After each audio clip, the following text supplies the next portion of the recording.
নমস্কাৰ আলোকসন্ধানী ইউটিউব চেনেলৰ নতুন এটা ভিডিঅ' লৈ মই মৃদুস্মিতাই আপোনালোকক স্বাগতম জনাইছোঁ।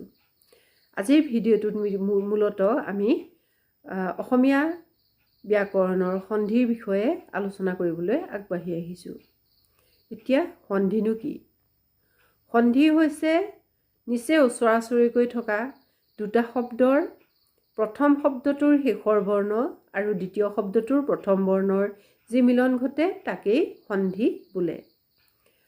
অসমীয়া ভাষাতকৈও সংস্কৃত সাহিত্যৰ ক্ষেত্ৰত সন্ধি হৈছে অবিচ্ছেদ্য অংগ। অসমীয়া সাহিত্যতকৈও সংস্কৃত সাহিত্যত সন্ধিৰ ব্যৱহাৰ অধিক আৰু সেয়েহে সংস্কৃত সাহিত্যৰ অলংকাৰ বুলিও সন্ধিক কোৱা হয়। সন্ধিয়ে ধ্বনিৰ উচ্চাৰণ দ্ৰুত কৰে, ভাষাৰ লালিত্য বঢ়ায় আৰু উচ্চাৰণ মধুৰ কৰি এটা বাক্যৰ আৰু এটা ভাষাৰ সৌন্দৰ্য বৃদ্ধি কৰে। উদাহৰণস্বৰূপে আমি ক'ব পাৰোঁ, প্ৰভুৰ চৰণত আমি পুষ্প অঞ্জলি অৰ্পণ কৰিলোঁ। আৰু এনেকৈও ক'ব পাৰোঁ যে প্ৰভুৰ চৰণত আমি পুষ্পাঞ্জলি অৰ্পণ কৰিলোঁ। এতিয়া প্ৰথম বাক্যটোতকৈ আমি দ্বিতীয় বাক্যটো সন্ধিৰ প্ৰয়োগ কৰি আমি অধিক শুৱলা শুনিবলৈ পাইছোঁ। যে পুষ্প অঞ্জলি আৰু পুষ্পাঞ্জলি, পুষ্পাঞ্জলি শব্দটো সন্ধি লগ লাগি এটা সুমধুৰ শব্দৰ সৃষ্টি কৰিছে। সন্ধি তিনি প্ৰকাৰৰ: স্বৰসন্ধি, ব্যঞ্জন সন্ধি আৰু বিসৰ্গ সন্ধি। আজিৰ ভিডিঅ'টোত আমি বিসৰ্গ সন্ধিৰ বিষয়ে আলোচনা কৰিবলৈ আগবাঢ়িছোঁ। এতিয়া বিসৰ্গ সন্ধি কাক কয়? স্বৰবৰ্ণ বা ব্যঞ্জন বৰ্ণৰ মাজত বিসৰ্গৰ যি সন্ধি সৃষ্টি হয় তাকে আমি বিসৰ্গ সন্ধি বুলি কওঁ। বিসৰ্গ সন্ধিক দুটা ভাগত ভাগ কৰা হয়। এটা হৈছে সজাত বিসৰ্গ আৰু এটা হৈছে ৰজাত বিসৰ্গ। এতিয়া সজাত বিসৰ্গ কাক বোলে? সকাৰান্ত শব্দৰ সংস্কৃতত প্ৰথমা বিভক্তিৰ একবচনত স মৰি বিসৰ্গ হয়, অৰ্থাৎ সৰ লুপ্ত হয়। সেই বিসৰ্গ দন্ত্য সৰ পৰা জন্মে কাৰণে তাক সজাত বিসৰ্গ বুলি কোৱা হয়। যেনে মনস, ম দন্ত্য ন দন্ত্য স, মনস। তেতিয়া বিসৰ্গ সন্ধিত কি হ'ব? মনঃ, ম দন্ত্য ন আৰু বিসৰ্গ মনঃ। ইয়াত কি হয়? দন্ত্য স্বৰ লোপ পায়, সেইকাৰণে লোপ পাই পেলাই কি হয়? বিসৰ্গ সন্ধি যোগ হয়। সেইকাৰণে কি বুলি কয়? সজাত বিসৰ্গ বুলি কোৱা হয়। ঠিক তেনেদৰে বয়সক বিসৰ্গ সন্ধিত কয় বয়স, ব অন্তস্থ য় আৰু বিসৰ্গ। তেনেকৈ তেজহ, দন্তীয়া ত থাকে তে, বৰ্গীয় জ আৰু বিসৰ্গ। তেনেকৈ শিৰহ, তালব্য সদ হচৰিকাই সি, ৰ আৰু বিসৰ্গ শিৰহ। আমি ঠিক তেনেদৰে কিছুমান অব্যয় শব্দৰ পিছতো দন্ত্য স থাকে। এই বিসৰ্গবোৰো সজাত বিসৰ্গই হয়। যেনেকৈ অধহ, অ দন্ত্য ধ আৰু দন্ত্য স। আমি সজাত বিসৰ্গত আমি কেনেকৈ লিখিব পাৰোঁ? স্বৰে অ, ধ আৰু বিসৰ্গ অধহ। আৰু অতহ, স্বৰে অ, দন্ত্য ত আৰু দন্ত্য স। আমি বিসৰ্গ সন্ধি পৰিৱৰ্তন কৰি কেনেকৈ লিখোঁ? স্বৰে অ, দন্ত্য ত, বিসৰ্গ। ঠিক তেনেদৰে বয়স, নমঃ, নমঃ। এইবিলাকত কি হৈছে?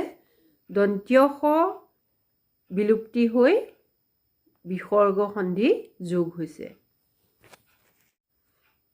আকৌ ৰজাত বিসৰ্গ কাক বোলে? কোনো শব্দ আৰু কোনো উপসৰ্গৰ অন্তত ৰ আছে। সেই ৰ সাধাৰণতে বিসৰ্গৰ আকাৰত থাকে।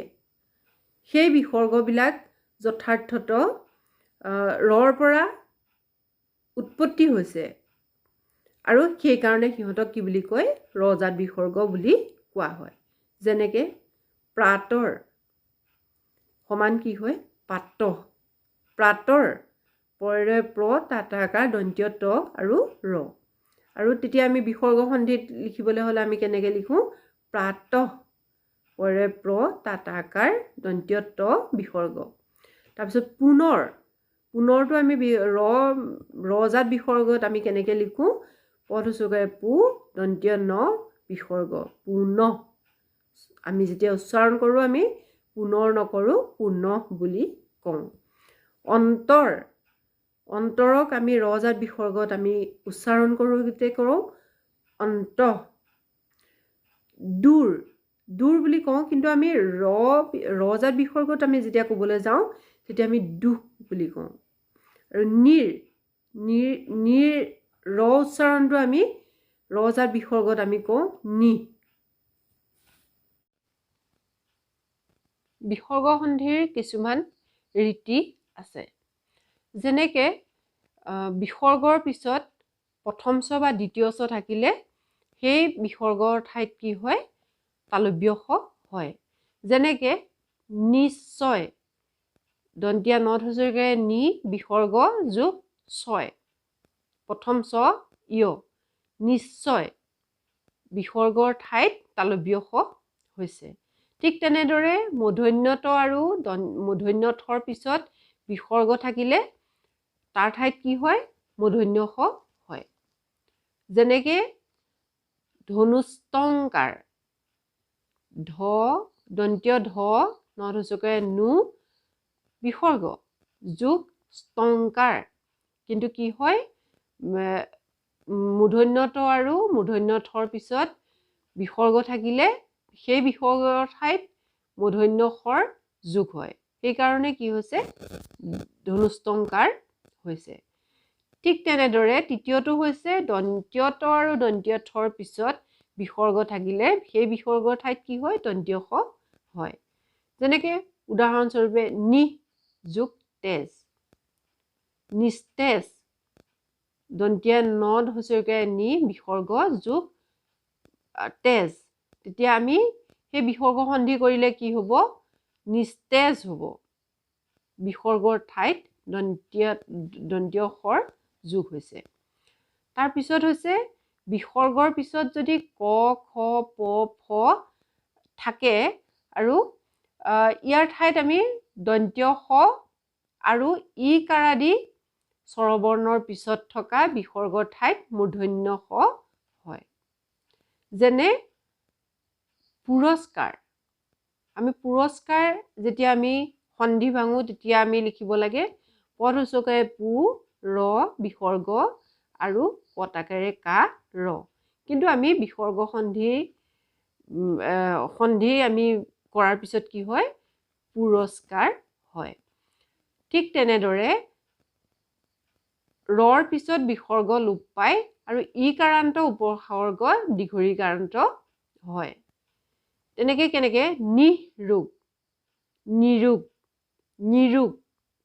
আমি তেতিয়া কেনেকে সন্ধি ভাঙিম ন হচৰিকাৰে নি বিসৰ্গ ৰটোগাই ৰু গ তেতিয়া সেই বিসৰ্গ সন্ধি লোপ পায় তাৰপিছত অৰ লগত থকা বিসৰ্গৰ তৃতীয় চতুৰ্থ আৰু পঞ্চম বৰ্ণ আৰু অন্তস্থ জ ৰ ল আৰু হ থাকিলে আগৰ বিসৰ্গ অৰ ঠাইত উ হয় যেনে মনোযোগ মন যোগ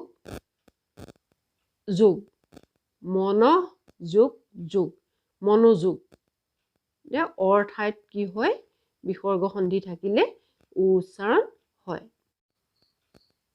ঠিক তেনেদৰে অযুক্ত বিসৰ্গৰ পিছত বৰ্গৰ প্ৰথম দ্বিতীয় নাইবা তালব্য শ মূৰ্ধন্য শ দন্ত্য শ থাকিলে বিসৰ্গ ঠাইত হ্ৰস্বউ উচ্চাৰণ হয় যেনে মনোকষ্ট মন যোগ কষ্ট মনোকষ্ট বিসৰ্গৰ ঠাইত কি হয় উ উচ্চাৰণ হয়।